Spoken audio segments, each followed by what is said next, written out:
Hardening in the ICS space, industrial control system or OT space, is basically securing the whole environment in order to strengthen the environment, in order to reduce the vulnerabilities, so that it is less prone to cyber threats.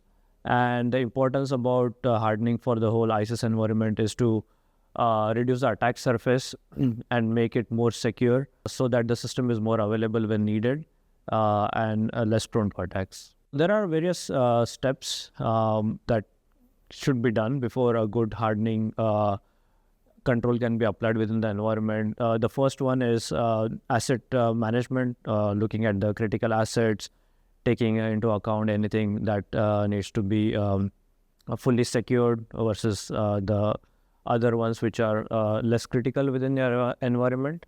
The second step will be to perform like a risk assessment in order to see, okay, what kind of threats and likelihoods are being in place for that specific asset that is being looked into the asset management phase. The next one is looking into the network topology to see how things are communicating at the moment, and what can be done in the future in order to make it more secure. And the last thing is to get in touch with the vendors before doing any hardening within the environment, so that they are in line with what activities needs to be done during the hardening phases. So there are various good standards in the industry and that are being in place when it comes to OT hardening. Some of them include like IC 62443 standard, which talks about like different security levels and what kind of controls need to be in place for a specific system. Actually, all the NIST standards pertaining to OT are good resources when it comes to standards for hardening. If while doing hardening in the early design phases, you can achieve what is called secure by design. So you're securing the system while you're designing the whole system from the beginning.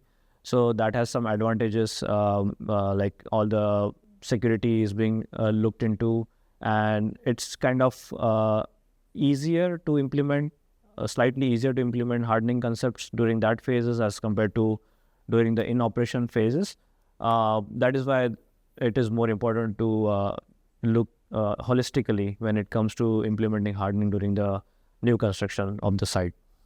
When it comes to supplier and the supplier contracts, it is also quite good stage in order to include hardening during the early construction phase, because it is very clear about roles and responsibilities, what the vendor has to provide in terms of hardening. If they have to do X number of things in order to do hardening, they can do it in early stages, as compared to when the plant is already operational, and then you have to, it includes like the whole life cycle of implementing the hardening within the environment. So the more contracting language is there at the early stages for the supplier to implement this hardening control, the better it is.